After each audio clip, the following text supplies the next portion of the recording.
Tuh kan bener apa kata gue yang kemarin di konten. Jika seorang suami sudah berani berbohong, menipu, mengkhianati istri, siap-siap dan tunggu kehancurannya. Seperti yang dialami oleh Insanul Fahmi. Ya walaupun tidak 100%, tapi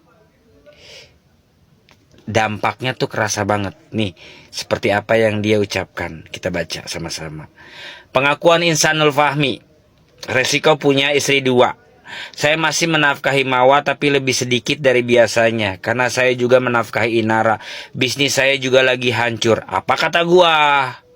Jika doa istrimu yang sah saja bisa membuka pintu rezeki bagimu para suami, bagaimana dengan air mata yang jatuh ketika dia berdoa ketika sudah dihianati?